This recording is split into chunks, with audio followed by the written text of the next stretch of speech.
أعوذ بالله من الشيطان الرجيم بسم الله الرحمن الرحيم. السلام علیکم. سید عبد المجید ندیم چینل میں آپ سب دوستوں کو خوش آمدید. 3 جون 1982 حضرت ابراہیم علیہ السلام کے موضوع پر حضرت علامہ سید عبد المجید ندیم شاہ صاحب خطاب فرما رہے ہیں. یہ بیان انہوں نے ڈرگ روڈ کراچی میں کیا تھا، تو آئیے ہم سب مل کر ان کا یہ بیان سنتے ہیں. أعوذ بالله من الشيطان الرجيم بسم الله الرحمن الرحيم.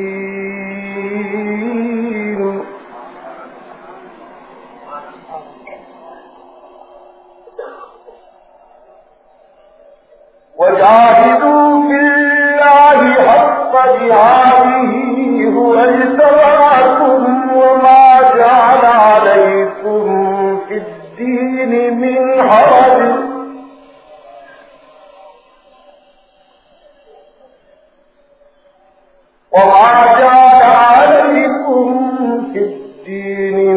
حرج ملة أبيكم إبراهيم.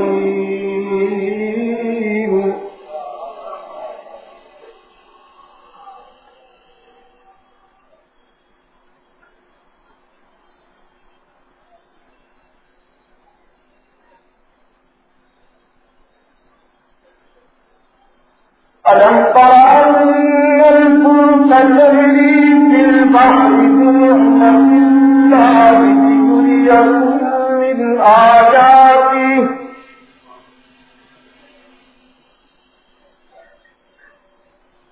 إن في ذلك لآيات لكل صبار شكور.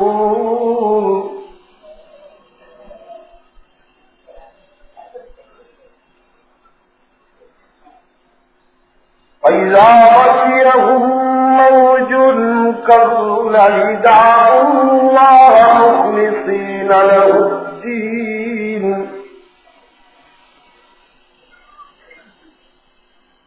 فلما نجاهم إلى البر فمنهم مقتصد وما يجحد بآياتنا إلا كل ختار كفور.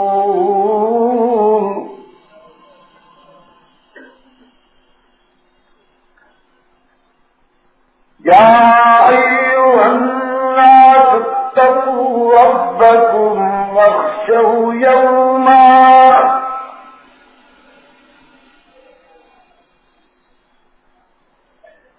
لا يجزي والد عن ولده ولا مولود هو جاز عن والده شيئا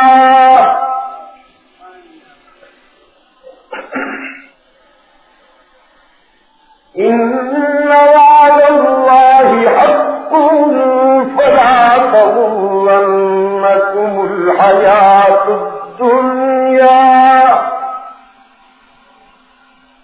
ولا يغرنكم بالله الغرور.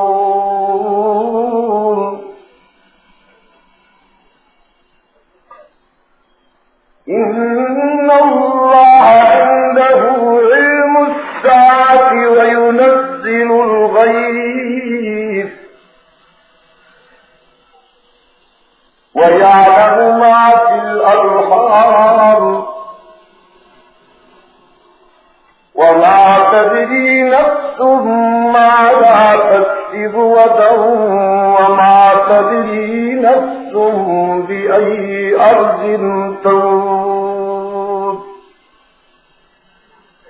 إن الله عليم خبير. صدق الله مولانا العظيم وصدق رسوله النبي الأمي الكريم ونحن على لمن الشاهدين والشاكرين والحمد لله رب العالمين.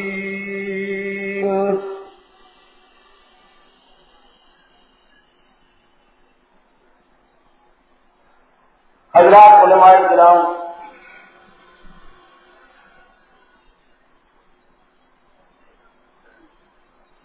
بزرگان محترم اور عزیز دوستو،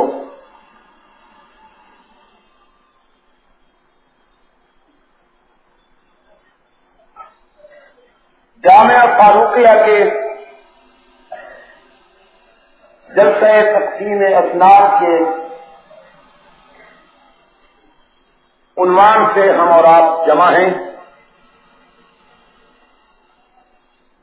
پھر وہی رات کا ایک بج چکا، جلسے کا شباب لوٹ کر چلے گئے. میرے بزرگ اور دوست، جب جلسے کا بڑھاپا شروع ہوا تو حد معمول میری باری آ گئی.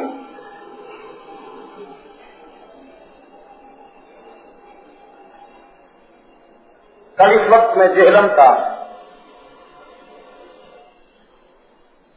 اگر اللہ نے چاہا تو کل اس وقت جو آنے والی کل ہے شب پورا ہوں گا،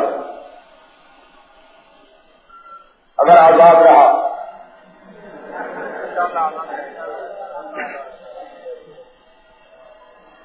سچی بات یہ ہے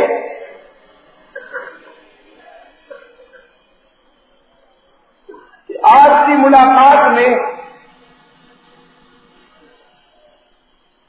آپ سے جو میں نے گفتگو کرنی تھی وہ کچھ اور سوچ کے آیا، لیکن یہاں کے موسمی حالات سے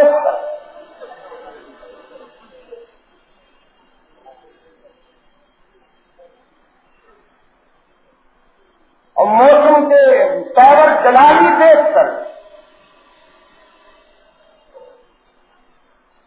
میں نے مناسب سمجھا کہ قرآن پاک کا ایک انقلابی برس آپ کے سامنے پھر پیش کر بندے مقرر ہی تھے.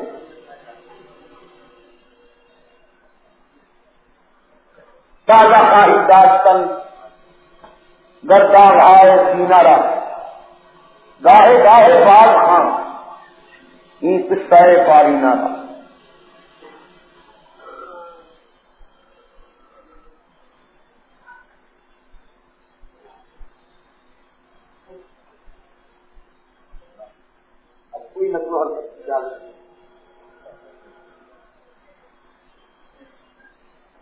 اہل نظر کے لیے رب العزت کا ارشاد ہے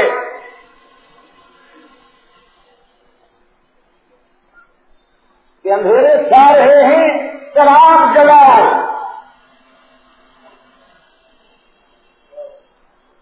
روشنی پھیلاؤ.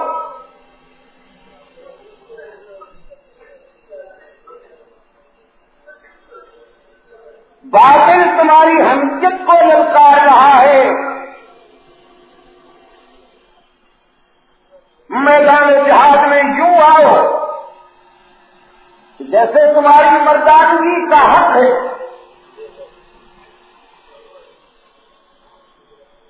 لیکن خدا بندہ کیا کرے، حالات سازگار نہیں.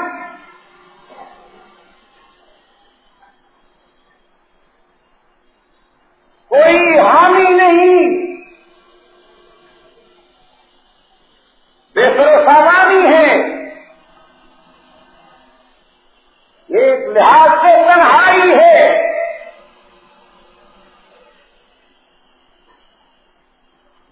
رب العالمین نے فرمایا تمہیں اپنی نسبت یاد نہیں، تم کس باپ کے بیٹے ہو؟ تم اس عزیز باپ کے بیٹے ہو کہ جس نے خزاؤں میں پھول کھلائے، جس نے تنہا وہ کام کیا کہ پوری امت بھی نہ کر سکے.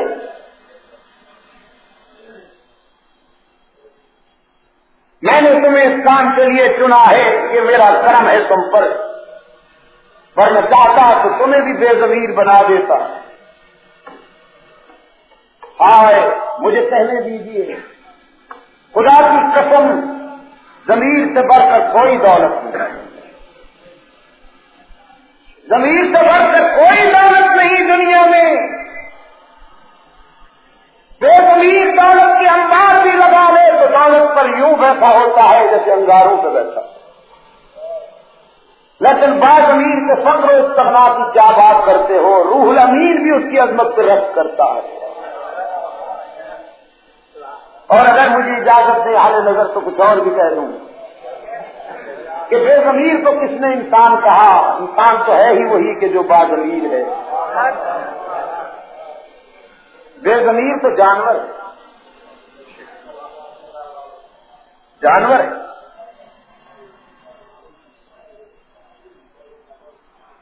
عزیز دوستوں، حالات ناسازگار ہیں،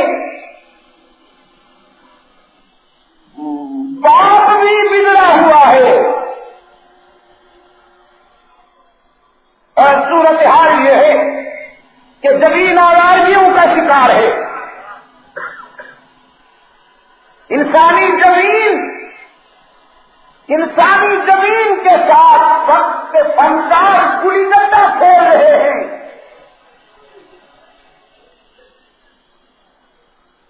کچھ مقدس نشان بنائے گئے،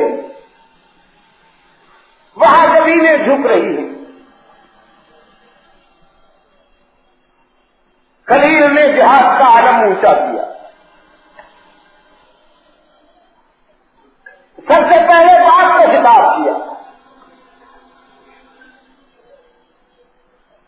یا ابتی لم تعبد ما لا يسمع ولا يبصر،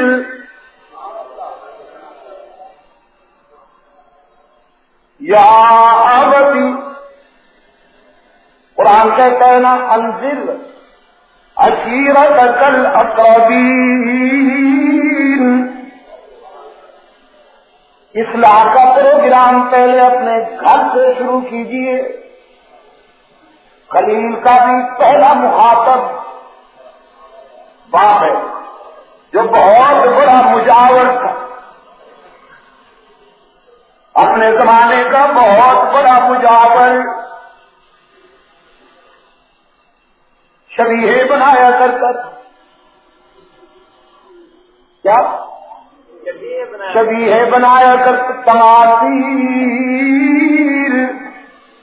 اذ قال ابراہیم لأبیہ وقومہ ما ہذہ التماثیل التی انتم لہا عاکفون۔ قوم شبیہ بنائے پھرتی تھی، رنگ برنگی کپڑے لگاتے تھے، ان پر چمکتے ہوئے کاغذ چپکاتے تھے، انہیں پرکشش بناتے تھے، ڈیکوریٹ کرتے تھے۔ آج سے بین الاقوامی ٹیم انہیں کندھوں پر اٹھا لیا کرتے تھے، پھر نذرانے آتے تھے، مال جمع ہوتا تھا، سال بھر چونچنے ہوتے تھے۔ بعد میر خلیل نے مجاور بات سے کالم تعبد ما لا يسمع ولا يبصر ولا يغني عنك شيئا۔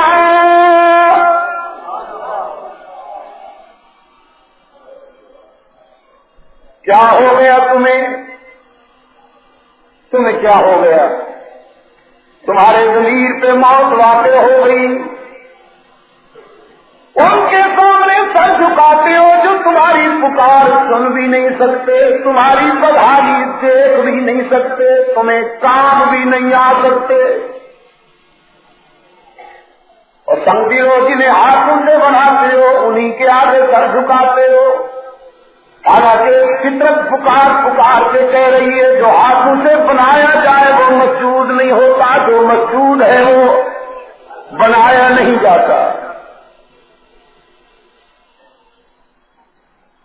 یا ابتی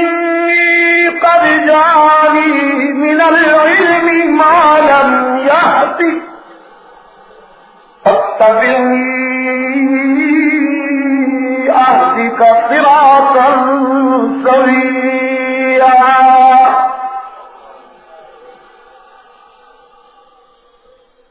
منظر افسانوں پر، قصے کہانیوں پر گزارا کرنے والے جاہلو، میری بات سنو. میں آقا کی علم کی روشنی لایا ہوں جو تمہارے پاس نہیں ہے. میرے پیچھے آؤ، میں تمہیں جگجائی بنا کر منزل تک پہنچا دوں. مجاور باپ بگڑتا ہے. اراغب انت عن آلہتی یا ابراہیم قال اراغب انت عن آلہتی یا ابراہیم.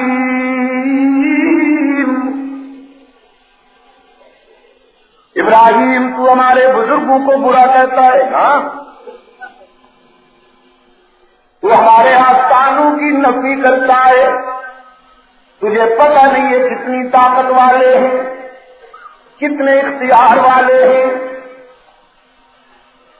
توبہ توبہ، بگڑ جائیں تو تباہ کر کے رکھ دیں. خلیل نے فرمایا ان کو تو چادریں بھی تم خود پہناتے ہو، ان کے آگے مٹھائی بھی تم خود ڈالتے ہو.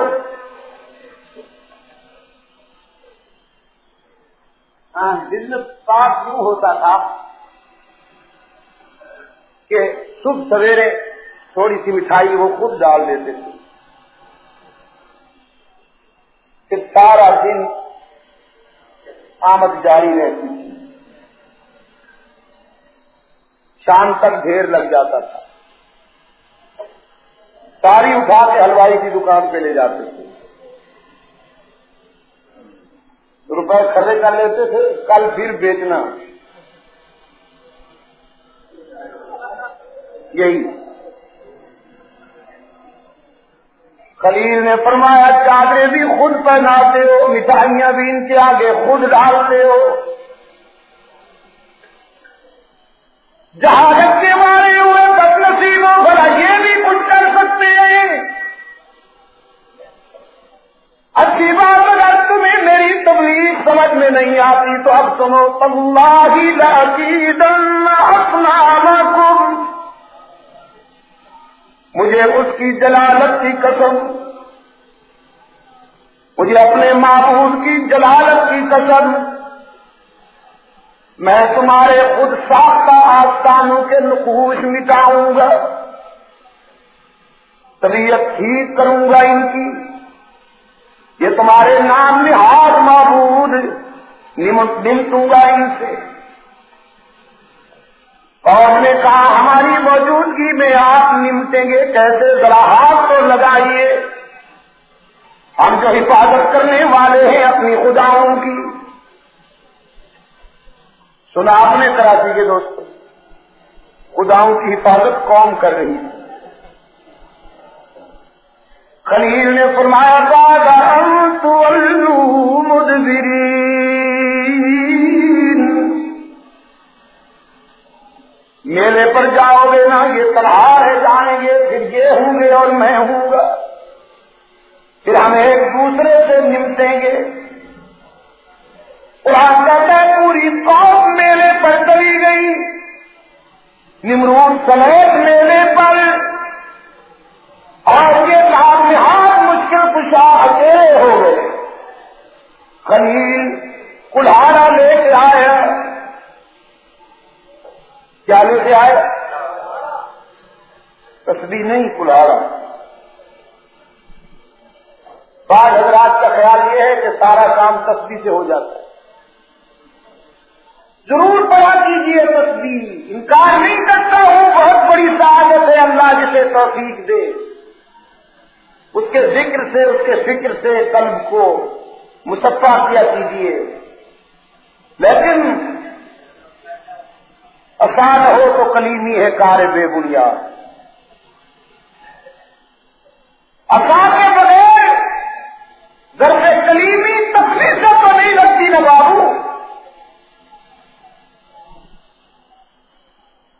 ابراہیم علیہ السلام کلہارا لے کے آتے ہیں بتخانہ میں، دروازہ کھولتے ہیں، دیکھتے ہیں کمپنی سجی ہوئی ہے، اجلاس ہو رہا، چھوٹے ادھر ادھر بیٹھے ہیں، بڑا درمیان میں صدر محفل بنا بیٹھا، سامنے مٹھائیاں رکھی ہیں، قوم کی ڈالی ہوئی۔ خلیل نے فرمایا الا تأکلون، ظالمو یہ قوم نے تمہارے آگے ڈالی یہ مٹھائیاں، کھاتے کیوں نہیں؟ اللہ کے پیغمبر کا ان کی بے زبانی اور ناتوانی پر قرآن کہتا ہے حضرت ابراہیم علیہ السلام جو زبان سے کہتے رہے اب ہاتھوں سے شروع کیا، ڈائریکٹ ایکشن، ایک کو بڑی خوبصورتی کے ساتھ ٹھکانے لگاتے چلے گئے، سر اڑا دیا، بازو کاٹے، ناک کاٹی، آنکھیں پھوڑی، کمر توڑی، فجعلہم جزازا، ریزا ریزا کر دیا، سب کا پھرکس نکال دیا، الا کبیرا، لیکن بڑے صاحب کو کچھ نہیں کہا، وہ جو بیچ میں صدر بیت تھا نہیں، خدا بندہ، اس کو کیوں کچھ نہیں کہا تیرے پیغمبر نے؟ قرآن نے بتایا لعلہم الیہ یرجعون، بڑے کو اس لیے کچھ نہیں کہا کہ چھوٹوں کی تباہی کی کوئی عینی گواہی تو دینے والا رہے، اور واپس آ کے اپنے چھوٹوں کی تباہی کا حال بڑے سے پوچھے کہ حضرت صاحب آپ کی موجودگی میں یہ کارروائی کون ڈال گیا؟ حضرات علماء کرام اور عزیز طلبہ، وجاہدوا فی اللہ حق جہادہ کے تقاضے قرآن پاک نے عملاً منظر پیش کیا ہے آپ کے سامنے۔ من رأى منکم منکرا فلیغیرہ بیدہ کا عملاً منظر پیش کیا قرآن پاک نے کہ تنہا ہونے کے باوجود رحمت عالم صلی اللہ علیہ وسلم کے دادا نے کارروائی ڈالی ہے، صفایا کر دیا سب کا، اور پھر دروازہ بند کر کے تشریف لے جاتے ہیں۔ نمرود اپنی قوم سمیت واپس آیا، قوم سے کہنے لگا سب سے پہلے میں اندر جاؤں گا تاکہ اپنے خداؤں پر نئی چادریں ڈال کر ان کا شکریہ ادا کر سکوں جن کی دعاؤں سے ہمارا میلہ کامیاب ہوا۔ ڈیوٹی یہی تھی ان کی کہ وہ دعائیں کریں کہ ان کے چوچلے کامیاب ہوں، لیکن جو ہی دروازہ کھولا منظر بڑا حوصلہ شکن پایا، سینہ پوری کرتے ہوئے چیخا من فعل هذا بآلهتنا إنه لمن الظالمين،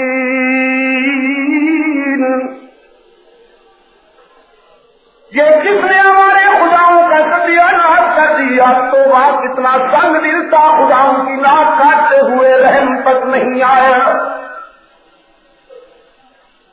رحم تک نہیں آیا اسے، لیکن خدا وہ کیسے ہیں کہ جو اپنی ناک بھی نہیں بچا سکتے۔ باہر قوم سے کچھ لوگوں نے رونے کی آواز سنی تو بتایا سمعنا فتى يذكرهم، ہم نے کل ایک جوان سے سنا تھا وہ ذکر کر رہا تھا تم میلے پر جاؤ تو صحیح میں ان سے مل دوں گا۔ نمرود نے کہا اس کا نام بتا دوں گا کون ہے وہ؟ بتانے والوں نے بتایا یقال لہ ابراہیم، یہی ابراہیم ہے اور کون؟ کہنے لگا مجھے پہلے شبہ تھا، مجھے پہلے شبہ تھا کہ یہ کارکردگی اسی کی ہے۔ فرق غضب میں حضرت ابراہیم علیہ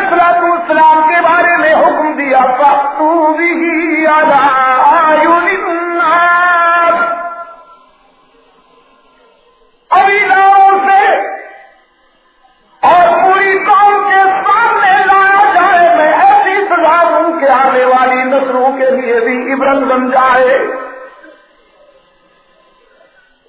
یہ کوئی معمولی ہستیاں تھیں؟ خدا ان کا سفایا کر دیا اس نے. حضرت ابراہیم علیہ السلام نمرود کے سامنے اس انداز میں آتے ہیں کہ گرفتار ہیں. کراچی کے دوستوں میں کہا کرتا ہوں مرد حق آگاہ جب باطل کے سامنے گرفتار ہو کے آتا ہے تو اس کے حسن و جمال کی تفصیل بیان کرنے کے لیے میرے پاس الفاظ نہیں. میں کہا کرتا ہوں عروسی خلوت میں بیٹھی ہوئی دلہن بھی اپنے خاوند کی نظر میں شاید کتنی حسین نہ ہو جتنا مرد حق آگاہ جب ہتھکڑیاں پہن کر آتا ہے تو اپنے خالق کی نظر میں حسین بن جاتا ہے. لیکن اس کے لیے دل گردہ چاہیے. نذرانوں میں پلنے والی جنس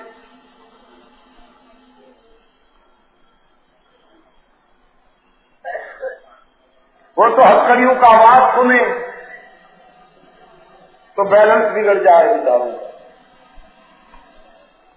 ناک پر گردے تنوم نہ برد راہ گئی, ناک پر گردے تنوم نہ برد راہ گئی, آج پیچھے وہ رندہ نے بلا کشبہ شدی. ان مراحل سے گزرنے کے لیے انبیاء صحابہ کے بعد پھر اسلاف کا درد چاہیے. اللہ کی کروڑوں رحمتیں ہوں مولانا محمود الحسن پر, شیخ الہند دارالعلوم دیوبند کا پہلا طالب علم. جب کہا گیا حضرت شیخ الہند سے کہ دارالعلوم کے حاضر میں آپ اپنا مدفن طے کر لیجیے تاکہ آپ کی موت کے بعد وہاں آپ کا مقبرہ بنایا جائے. یہ نشان رہے کہ یہ پہلا طالب علم میں اس مادر علمی کا پہلا فرزند ہے جو اس کی آغوش میں آرام کر رہا ہے. حضرت شیخ الہند رحمۃ اللہ علیہ نے فرمایا یہ تم چاہتے ہو کہ موت کے بعد میرا مدفن بنے, میرا مقبرہ بنے, لیکن محمود الحسن کی تمنا ہے کہ میرے دفن کفن کی نوبت ہی نہ آئے, شمشیر پر کف ہو کے میدان کارزار میں اتروں, اللہ اور اس کے رسول کے دشمنوں سے ٹکرا جاؤں اور پھر اسی مشن میں میری جان چلی جائے. دشمن میرے جسم کے ٹکڑے کر کے میدان کارزار میں پھیلا دے, پرندے محمود الحسن کے جسم کے ٹکڑوں کو کھا جائیں, میرے دفن کفن کی نوبت ہی نہ آئے. درد چاہیے اس کے لیے مگر میرے عزیز دوستوں آغا شورش مرحوم کہا کرتے تھے, میں نے بخاری کو اسٹیج پر بولتے ہوئے بھی دیکھا ہے اور پسے دیوار زندہ قرآن پڑھتے ہوئے بھی دیکھا ہے. فرمایا کرتے تھے میں نے بڑے قریب سے شادی کی, یہ دونوں کیفیتیں دیکھی, لیکن اس عظیم انسان کی زمین پر اتنا حسن مسند انسان پر نہیں ہوا کرتا تھا, اور اسٹیج پر بولتے ہوئے اس کی زمین پر اتنا حسن نہیں ہوا کرتا تھا جتنا آزمائش و امتحان کے مراحل سے گزرتے ہوئے پس دیوار زندہ وہ شخص حسین ہوتا تھا. میرے عزیز دوستو, سرکار عالم صلی اللہ علیہ وسلم کا محترم دادا باطل کے سامنے گرفتار ہو کے آتا ہے اور نمرود پوچھتا ہے انت فعلت ھذا بآلہتنا یا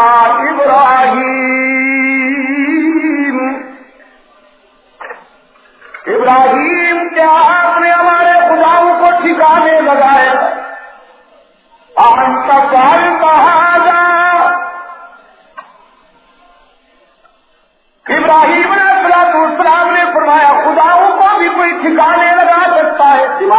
مقصود ہے تمہارا؟ مجھ پر الزام تو لگاتے ہو لیکن عقل و دانش کے مطابق بولو، کوئی خداؤں کو بھی نقصان پہنچا سکتا ہے۔ نمرود نے کہا ادھر آؤ، پکڑ کے لے گیا وہاں بت خانے میں۔ چاہتے خلیل بھی یہی تھے کہ مجھے آنکھوں سے دکھائے گا۔ بت خانے میں لے جا کے کہتا ہے یہ دیکھیے یہ سب تباہ ہوا پڑے کہ نہیں؟ حضرت ابراہیم علیہ السلام نے جب ان کا صفایا کیا تھا تو جاتے جاتے کلہاڑا بڑے صاحب کے کندھے پر سجا گئے۔ خلیل نے فرمایا تم کہتے ہو یہ دیکھوں، میں کہتا ہوں وہ دیکھو۔ بل فعلہ کبیرہم ھذا، کلہاڑا تمہارے وڈیرے کے پاس ہے، الزام مجھ پہ لگاتے ہو۔ ساری دنیا میں جاتے ہوئے سمجھا جاتا ہے جس کے ہاتھ سے آلہ قتل ثابت ہو جائے، تو آلہ قتل تمہارے بڑے کے پاس مجھ پر الزام لگاتے ہوئے تمہیں خدا کا خوف نہیں آتا۔ بل فعلہ کبیرہم ھذا،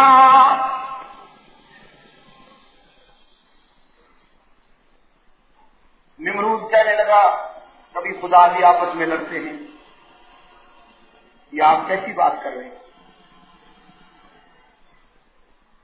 خلیل نے فرمایا یہی بات تو میں پہلے کہا کرتا تھا لیکن تمہاری سمجھ میں نہیں آئی۔ میرا ایک خدا ہے، اس کے نظام میں کوئی خلل دکھاؤ تو صحیح۔ اس کی مرضی پر سورج طلوع ہوتا ہے، اسی کے حکم پہ سورج غروب ہوتا ہے، اس کے حکم پر ستارے چمک رہے ہیں، اسی کے حکم پہ گلشن مہک رہے ہیں، اسی کے حکم پہ کائنات کے نظام کا ایک سب کیا منظم ہے، کوئی خبر دکھاؤ نا۔ اور تم نے بنا رکھی ہے پوری کمپنی چھوٹے بڑے خداؤں کی، تو پھر اختلاف تو قدرتی بات ہے۔ اس نے کہا مگر کوئی وجہ بھی تو ہو نا، وجہ اختلاف کیا ہو؟ خلیل نے فرمایا مٹھائی پر لڑائی ہوگی۔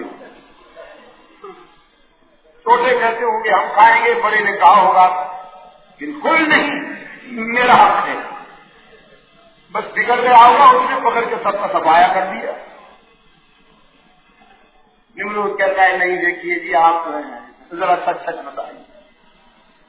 خلیل نے فرمایا فاسألوہم ان کانوا ینطقون، اگر میری بات پر تسلی نہیں تو پھر انہیں سے پوچھ لو، یہ جو تم سے باتیں کی آخرت کرتے ہیں، تم کہا کرتے ہو میرے سامنے باتیں کرتے ہیں، آج یہ بھی بتائیں کہ ان کا قاتل کون ہے؟ مداری تھا نا بھائی مان، عادت یوں تھی اس کی نمرود کی کہ جب کوئی ظلم کا ارادہ کرتا تو بت خانے جا کے بتوں سے کہتا فلاں آدمی کے مکان پہ قبضہ کر لوں، آواز بدل کے خود کہتا تھا ہاں کر لو۔ فلاں آدمی کے باغ پہ قبضہ کر لوں، آواز بدل کے خود کہتا تھا ہاں کر لو۔ اور جب پوچھا جاتا کہ یہ کیا تماشا ہے، تم سوال بھی خود کرتے ہو، سوال بھی خود دیتے ہو، تو کہتا نہیں تم سمجھتے ہو میں جواب دے رہا ہوں، وہی جواب دیتے ہیں لیکن ڈائریکٹ نہیں دیتے، انڈائریکٹ دیتے ہیں، میرے ذریعے بولتے۔ اور یہ معرفت کی بات ہے، اور تم معرفت کو کیا جانو۔ خلیل نے فرمایا جب یہ تمہارے ساتھ باتیں کرنے کے عادی ہیں تو آج یہ بھی بتا دیں کہ ان کا قاتل کون ہے۔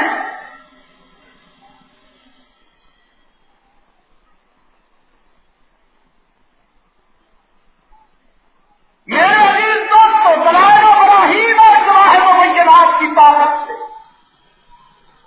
اپنے حریف سے منوا لیا ابراہیم علیہ السلام نے کہ تم جن کا دامن پکڑے ہوئے ہو نہ یہ بولنے والے ہیں نہ سننے والے ہیں، نہ تمہارے کام آنے والے ہیں، جو اپنا نام نہیں بتا سکتے وہ تمہیں کیا فائدہ پہنچائیں گے، ماننا پڑا انہیں۔ اور ابراہیم علیہ السلام کے سامنے کہتے ہیں لقد علمت ما هؤلاء ينطقون۔ ابراہیم یہ تو ہم بھی جانتے ہیں، آپ بھی جانتے ہیں کہ یہ بولنے والی جنس نہیں۔ اب خلیل نے سر لگائی، فرمایا فتعبدون من دون اللہ ما لا ينفعكم ولا يضركم اف لكم ولما تعبدون من دون اللہ۔ او بد نصیبو، تم نے کن کو اپنا حاجت روا اور مشکل کشا بنا لیا؟ جن کی کمزوری اور ناتوانی کا علاج ہے وہ تمہاری حاجات کیسی پوری کریں گے، وہ تمہاری مشکلوں میں کیسے کام آئیں گے؟ نمرود کہتا ہے ابراہیم ہمارے خداؤں کی بے عزتی برداشت نہیں ہوگی، ٹھیک ٹھیک بات کیجیے، ہم اپنے خداؤں کی رسوائی مزید برداشت نہیں کریں گے۔ خلیل نے فرمایا کوئی عزت بچی بھی ہے ان کی کہ برداشت نہیں کرو گے؟ یہ تو سب دفاع ہو چکا ان کا۔ کہنے لگا یہ تو اوپر اوپر سے کٹے ہوئے ہیں، اندر سے سب کچھ موجود ہے، اندر سے باقی ہے، ان کی توانائی بھی باقی ہے، ان کے اختیارات بھی باقی ہیں، یہ تو اوپر اوپر سے رد کر گئے۔ ابراہیم علیہ السلام نے فرمایا سب تمہاری حماقت ہے، نہ کچھ اندر سے باقی ہے نہ کچھ باہر سے باقی۔ حکم دیا آگ جلانے کا، خلیل کو آگ میں ڈالا جانے لگا۔ سوالیہ نظروں سے ابراہیم علیہ السلام کے چہرے پہ نظر ڈالتا ہے کہ شعلوں کو بھڑکتا دیکھ کے گھبراتا ہے کہ نہیں، لیکن باطل پرست یہ دیکھ کر حیران ہو جاتا ہے کہ مجاہد حق آگاہ کے چہرے پر اضطراب اور گھبراہٹ کے کوئی تاثرات نہیں ہیں، اطمینان ہے، سکون ہے، اللہ پر توکل اور یقین کی روشنی ہے۔ نمرود نے کہا ابراہیم موت کو سامنے دیکھ کر تو بڑے بڑے گھبرا جاتے ہیں، تم کیوں نہیں گھبرائے؟ کیا تمہیں یہ یقین نہیں ہے کہ ہم تمہیں آگ میں ڈالنے والے ہیں؟ خلیل نے فرمایا مجھے یقین ہے کہ تم مجھے آگ میں ڈالنے والے ہو، لیکن یہ بھی مجھے یقین ہے کہ تم مجھے آگ میں ڈال سکتے ہو لیکن جلا نہیں سکتے ہو، تم آگ میں ڈالنے میں قادر ہو سکتے ہو، لیکن میرا ایک وارث ہے کہ جو تمہارے جلائے ہوئے شعلوں کو گلزار بنانے پہ قادر ہو۔ موت کے فیصلے فرش پر نہیں ہوا کرتے، عرش پر ہوا کرتے۔ میں نے آپ کے سامنے قرآن کریم کا یہ انقلابی چیپٹر اس لیے پیش کیا کہ آپ کے دل میں اس حقیقت کو دکھا سکوں کہ باطل ہمیشہ شور بھڑکایا کرتا ہے اور حق ہمیشہ چھلانگ لگایا کرتا ہے۔ طاقت اور صداقت کی ٹکر ازل سے ابد تک رہے گی۔ اب دیکھنا یہ ہے کہ صداقت کا ہم لگا کون ہے اور طاقت کا حریف کون ہے۔ بڑے فقیر کی تاریخ میرے سامنے کھلی ہوئی کتاب کی طرح موجود ہے۔ میں دیکھتا ہوں مسلمانوں میں کچھ وہ لوگ ہیں کہ جو صرف فقط مجاہد نظر آتے ہیں اور کچھ وہ لوگ ہیں کہ جو شکم پرور مجاور نظر آتے ہیں، کچھ وہ لوگ ہیں کہ جو سرفروش نظر آتے ہیں اور کچھ وہ لوگ ہیں کہ جو تعویذ فروش نظر آتے ہیں، کچھ وہ ہیں کہ جو منٹ کے استحکام کے لیے سیر زمین بھی کوششیں کرتے ہیں، بالائے زمین بھی کوششیں کرتے ہیں اور اپنے مریدوں سے کہتے ہیں کہ سرکار کے ہاتھ مضبوط کرو، اور کچھ وہ بھی ہیں کہ بالا کوٹ کے دامن میں سوئے ہوئے آج بھی جن کا مرکز عنوان حریت نظر آتا ہے۔ میں کہا کرتا ہوں دارالعلوم دیوبند کو اللہ نے یہ سر بتا دیا ہے کہ جہاں اس نے محدث، مفکر، ولی، خطیب اور قائد پیدا کیے، وہاں اللہ نے اس مکتب کو یہ سر بتا دیا ہے کہ اس نے مجاور نہیں پیدا کیے، مجاہد پیدا کیے۔ ہر دور میں باطل سے آنکھیں چار کرنے والے کون رہے؟ باطل کس عنوان سے سامنے آیا ہے؟ اپنی جانیں ہتھیلیوں پر رکھ کر باطل سے ٹکرانے والے یہی مردان حق آگاہ ہے۔ لیکن آج ہمارے لیے یہ بات ناقابل فہم ہے کہ قوم کو قبرستان کی طرف لے جانے والے لوگ جیتے جی قبرستان کی طرف، ایک تو وہ مرحلہ ہے نا، قبرستان کی طرف قوم کو لے جانے والے لوگ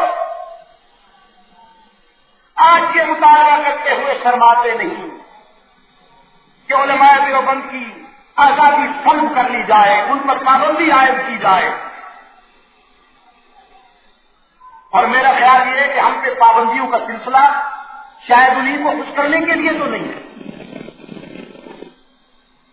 آپ یہ سن کر حیران ہوں گے کہ اس وقت مجھ پہ درجنوں ضلعوں پر پابندی، راولپنڈی میں چھٹی پابندی چل رہی ہے اس وقت۔ اصول یہ ہے کہ ہم تعمیر وطن کرنے کا عزم کر چکے ہیں۔ خدا کی قسم میں آپ کو یہ یقین دلانا چاہتا ہوں میرے عزیز دوست کہ فکر و نظر کے نقطۂ نظر سے وطن عزیز کی تعمیر کے سوا ہمارا کوئی تعلق نہیں، لیکن ہم سے پابندیاں لگائی جاتی ہیں۔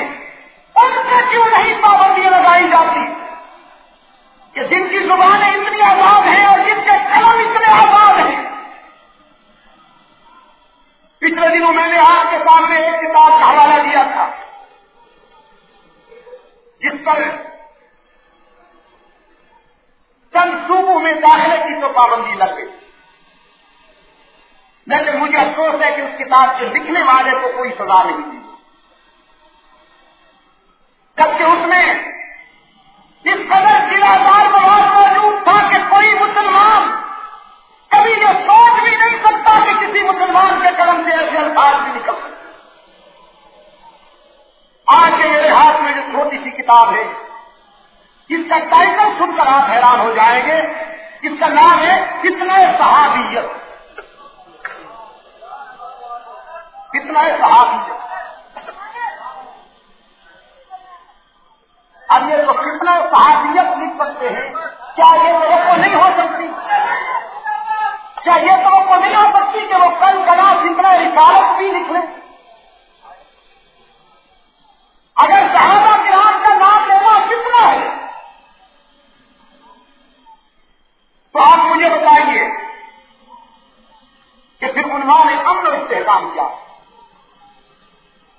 صحابہ کرام رسول اکرم صلی اللہ علیہ وسلم کی نمائندہ جماعت، اسلام کے دور اساسی کے وہ کردار ہیں کہ آج بھی صحابہ کی زندگی کو سامنے رکھے بغیر اسلام کا سمجھنا ممکن ہی نہیں۔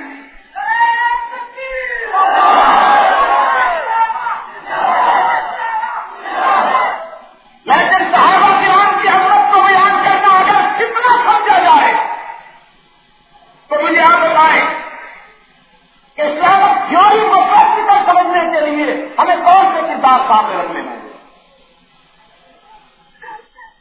جناب ابوبکر صدیق جو ہیں وہ رسول اکرم صلی اللہ علیہ وسلم کے صدق کے ترجمان ہیں، حضرت فاروق اعظم پیغمبر کے عدل کے ترجمان ہیں، حضرت عثمان رحمت عالم صلی اللہ علیہ وسلم کے جذبہ جود و سخا اور شرم و حیا کے ترجمان ہیں، حضرت علی رضی اللہ تعالیٰ عنہ پیغمبر اکرم صلی اللہ علیہ وسلم کے زہد و اتقاء کے ترجمان ہیں،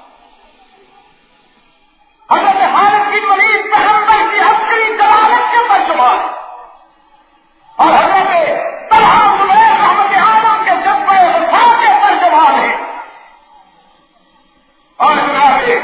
سیدنا معاویہ پیغمبر اقدس صلی اللہ علیہ وسلم کے تدبر و سیاست کے ترجمہ. میں نے رات کے حلم میں بھی کہا کہ سنی اس کو نہیں کہتے جو شیخین کی عظمت کا قائل، بلکہ سنی کی پہچان یہ ہے کہ معاویہ کا نام سن کر جس کی آنکھوں میں نور آ جائے اور قلب میں سرور آ جائے، اور حضرت معاویہ کا نام سن کر جس کا ذہنی توازن بگڑنے لگے اور جس کا ٹمپریچر اپ ہونے لگے اور بیلنس فکر و نظر کا جو ہے تہوانہ ہونے لگے، وہ چاہے اپنے آپ کو کتنا بڑا سنی کیوں نہ کہنا ہے، بلکہ سنیوں کا حاضر ہی کیوں نہ کہنا ہے، اس کے دل و نگاہ میں رزق کے جراثیم موجود. حضرت معاویہ کا نام سن کر جس کے دل میں کثرت پیدا ہوتی ہے اور اضطراب پیدا ہوتا ہے، اسے پتہ ہو یا نہ ہو، لیکن اس میں تباہیت کی بیماری موجود. رابطے کو کہنے لگے صاحب آپ جب سیاست معاویہ زندہ باد کا نعرہ لگاتے ہیں تو اس کا مطلب یہ ہوتا ہے کہ آپ سیاست علمی کی نفی کرتے ہیں کہ حضرت علی رضی اللہ تعالیٰ عنہ کا موقف غلط تھا، حضرت معاویہ کا موقف صحیح تھا. میں نے کہا ہاں کا وطندہ، اس نعرے کا مفہوم یہ نہیں بلکہ حضرت معاویہ کے تدبر و سیاست پر جب فرزندان اسلام زندہ باد کا خراج تحسین پیش کرتے ہیں تو اس کا مفہوم یہ ہے کہ اس مرد نر کے دور حکومت میں اسلام کو جو فتوحات نصیب ہوئی، عسکری محاذ پر اسلام نے جس تاریخ ساز رفتار سے پیش قدمی کی اور جس انداز میں رومی عیسائیت کو اور یہودیت کو شکست پاس ہوئی اور جس خوبصورتی سے حضرت معاویہ کے دور میں منافقت کا کلا ہوا، اس پر ہر فرزند اسلام کا جی چاہتا ہے کہ وہ تدبر و سیاست زندہ باد کا نعرہ کہا حضرت علی رضی اللہ تعالیٰ عنہ اور حضرت معاویہ رضی اللہ تعالیٰ عنہ کا موقف. تو اس سلسلے میں الحمدللہ ثم الحمدللہ کہ ہم اعتدال کے راستے پر کرتے ہیں. ہمارے نزدیک یہ دونوں بزرگ ان اللہ جزائے خیر کے مستحق ہیں، اس لیے کہ حضرت معاویہ کی منافقت کی جلائی ہوئی آگ کو بجھا رہے اور حضرت علی بھی منافقت کی جلائی ہوئی آگ کو بجھا رہے. ان دونوں کا موقف اور مطلب سراسر منافقت کے شعلوں کو بجھانا تھا. کوئی ان میں سے ایک بھی ایسا نہیں تھا کہ جو اسلام کے نیک کو ڈومیٹ کرنا چاہتا ہو. یہ دونوں تعمیری نقطۂ نظر کے ساتھ منافقین کی جلائی ہوئی آگ کو بجھا رہے تھے اور ماں امت مخدومۃ المسلمین حضرت عائشہ رضی اللہ تعالیٰ عنہا بھی شہید نکل دے کے آئی. میرے عزیز دوست، آج اگر کوئی حضرت معاویہ کے نام لینے پر بگڑتا ہے، بڑے شوق سے بگڑے. میں نے رات بھی کہا اصل میں یار لوگوں کے اشاروں پر کچھ دوستوں نے پمفلٹ بازی کی مہم شروع کر دی اور یہ پرانی عادت ہے، ہمارے کرم فرماؤں کی پرانی عادت. جب تاریخ تحفظ ختم نبوت کا نہیں تھی، آپ کو یاد ہوگا 74 75 76 77 کے زمانے میں تو تاریخ کے قائد حضرت مولانا محمد یوسف بنوری رحمۃ اللہ علیہ کے خلاف جس طرح کے غلیظ اشتہارات اور بدبودار تحریریں آیا کرتی تھی، مصنوعی ناموں سے، جعلی ناموں سے، وہ ہمیں یاد ہے. حضرت مفتی صاحب رحمۃ اللہ علیہ کے خلاف جس طرح کی تحریریں آتی یاد ہے. آج لوگ اس طرح سے تو میں اور حضرات پر یہ حقیقت واضح کر دینا چاہتا ہوں کہ انداز لگا دیجیے آپ کے کام میں جتنی قوت ہو سکھی ہے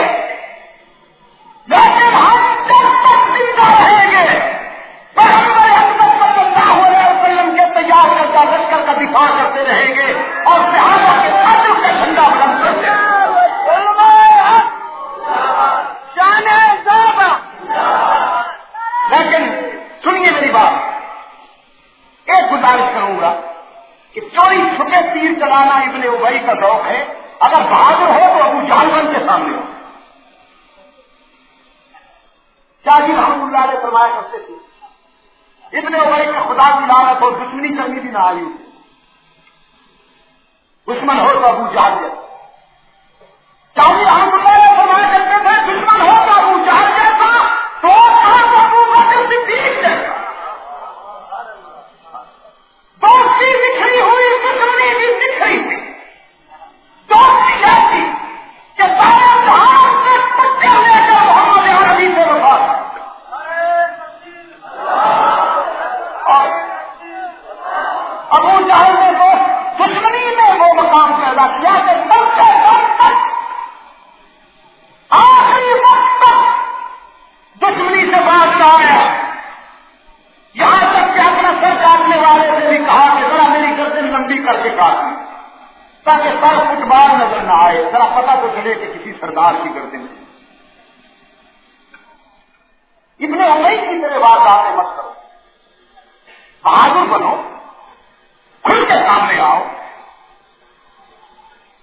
اور اللہ کے فضل و کرم کے ساتھ صحابہ کرام کی عزت و ناموس کا پردہ اٹھانے والے تمہارے تاریخ کے کافی تیروں سے نہیں ڈرتے. صحابہ کرام کو خوش نصیب کرواتے کہ ان کی عظمت, ان کی رفعت اور ان کی جلالت کا محض قرآن ہے. آج آپ کے سامنے کچھ طلباء کی دستار بندی ہوئی نا, اللہ نے بھی اپنے پیغمبر کے طلباء کی دستار بندی کی. کسی کے سر پہ صداقت کی دستار باندھی, کسی کے سر پہ عدالت کی دستار باندھی, کسی کے سر پہ شرافت کی دستار باندھی, کسی کے سر پہ زہد کی دستار باندھی, کسی کے سر پہ سیاست کی دستار باندھی, کسی کے سر پہ شجاعت کی دستار باندھی. اللہ نے بھی سندیں تقسیم کی نا مکتب مستقبی کے شاگردوں کو. اور اس طرح کے علماء کرام نے اس ادارے سے فارغ ہونے والے علماء پر اظہار اعتماد کرتے ہوئے ان کو انعامات کا ہوتا ہے. اللہ نے بھی اپنے معبود کے مقصد سے تیار ہونے والے علماء پر اظہار اعتماد کرتے ہوئے سندیں عطا کی. فرمایا اولئک هم الراشدون,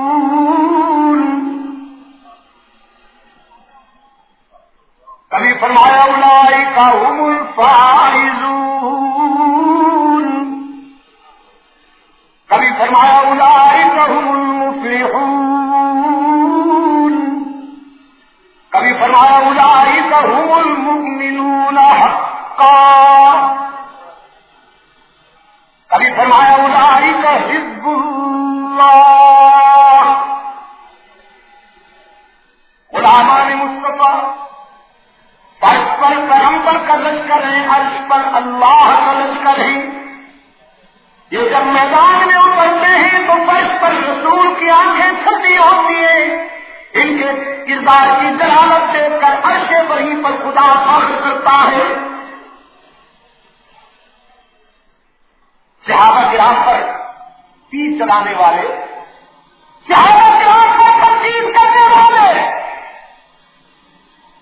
ایک بات اور بھی اب کرتا چلا جاؤں کہ کچھ کھلے ہوئے واضح, کچھ چھپے ہوئے بزدل. کہ پھر تو بہت اچھے لیکن بس ذرا تھوڑی سی خیانت ہو گئی. پھر تو بہت اچھے لیکن ذرا اقربا پروری ہو گئی. بہت اچھے تھے لیکن شیخین کے عمل کے ذرا خلاف ہو گئے. یہ چہرے بظاہر نیچے لیکن سب سے زیادہ خطرناک ہے. کچھ دن شاید اور بھی چھپے ہوتے لیکن اللہ کا فضل ہو کہ ہم واضح ہو گئے اور واضح کہتے ہوئے کہ ان کی کتابوں کا ترجمہ فارسی میں ہو گئے. سرکاری ایپ پر جو ایران تقسیم کر رہا ہے تو معلوم ہوتا ہے کہ سرکردہ ایک یہ ظاہری تصرف ہے, تھوڑا سا اپنی ضرورت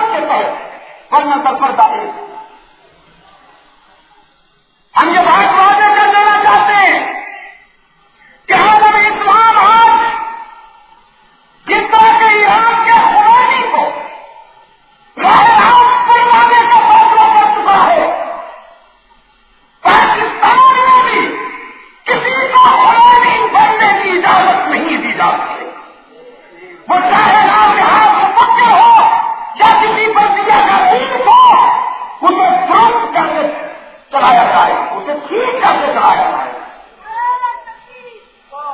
اس ملک میں اہل سنت کی بات اکثریت کے پیش نظر میں یہ مطالبہ کرتا ہوں کہ اس کتاب پر پابندی لگائی جائے اور اس کے لکھنے والے کو کیا کیا جائے؟ صحابہ کرام کی عظمت کو فتنے سے معنون کرنا یہ معمولی جسارت اسلام سے غداری نہیں ہے۔ ہماری اچھی باتیں برداشت نہیں ہوتی، لیکن دین کیوں برداشت ہوتا ہے؟ اس کتاب کے لکھنے والے کی کیا سزا ہونی چاہیے؟ صاحب کا کتاب جس پر پابندی پر لگائی گئی اس حد تک ہم اچھا سمجھتے ہیں، اس حد تک ہم اچھا سمجھتے ہیں کہ اس پر پابندی لگائی، لیکن صحابہ کرام کو غریب گالیاں دینے والے کے لیے اس ملک میں سزا کی گنجائش کیوں نہیں؟ اور جس طرح کہ ابھی آپ کے سامنے بتایا گیا کہ مجلس تعصب ختم نبوت کے امیر اور مرکزیہ حضرت مولانا خان محمد صاحب جی رہتے ہوں جو عالم اسلام کی واقف الحضران شخصیت ہونے کے ساتھ ساتھ تاریخ تعصب ختم نبوت کے امیر بھی، میں آپ کو یہ بات یاد کر دوں کہ مولانا خان محمد صاحب اس وقت اس پوزیشن میں ہے کہ اگر وہ اشارہ کر دے تو وہی ہوگا تو ہو گئے انشاءاللہ۔ ان کی سفید ریش کو غلیظ گالیاں دینا میری معلومات کے مطابق ڈیوٹی مجسٹریٹ میں انتہائی توہین آمیز سلوک کرتے ہوئے مولانا خان محمد صاحب کو دھکے دیے اور ساری رات انہیں تھانے میں بٹھا کر صبح 11 بجے تک تھانے میں بٹھایا گیا۔ میں اس اجتماع کے ذریعے مطالبہ کرتا ہوں کہ خود بڑے صاحب حضرت مولانا خان محمد صاحب سے غیر مشروط معافی مانگو، اس لیے کہ اسلام آباد میں اس قسم کا واقعہ کا ہونا یہ کبھی نہیں مانتی قوم کے انہیں علم نہیں ہوگا۔ مرکزی پتا پر حضرت مولانا خان محمد صاحب سے معافی مانگی جائے اور انتظامیہ کے وہ افسران کہ جنہوں نے یہ کارروائی ڈالی ہے مرزا قاسم کو خود کرنے کے لیے انہیں جلال کی سزا دیتے ہوئے اپنے عہدے سے معطل کر انہیں تاریخی سزا دی جائے تاکہ آئندہ قومی سیاست کے واجب الحترام کی داروں کے خلاف کسی ہفتہ کو اس قسم کا قدم اٹھانے کی ضرورت نہ ہو۔ میرے عزیز دوستو، ہم اس پر دلی رنگ ہم کا اظہار کرتے ہیں مولانا خان محمد صاحب کی توہین پر، پھر درجنوں علماء کرام پر بھی مقدمات دائر کرتی ہے، وہاں ان میں مجلس تعلق رسول کا سنت کے امیر مرکزیہ حضرت مولانا عبدالشکور صاحب پیر پوری بھی تھے، دوسرے علماء کرام بھی تھے۔ ہم یہ بھی مطالبہ کرتے ہیں کہ وہ مقدمات سب سے سب واپس لیے جائیں، ان علماء پر جو مقدمات قائم کیے گئے ہیں وہ واپس لیے جائیں، اور اگر مقدمہ قائم کرنا ہے تو پھر سب سے پہلے مرزا ناصر پر مقدمہ کیا جائے۔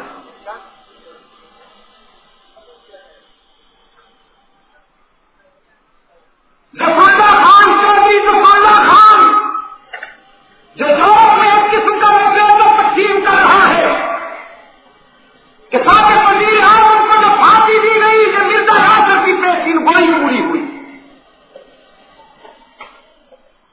جب اس کا یہ کہنا کہ مرزائیوں کے لیے جو بات مرزا ناصر کی زبان سے نکلتی ہے وہ قرآن کی طرح حجت بنتی ہے،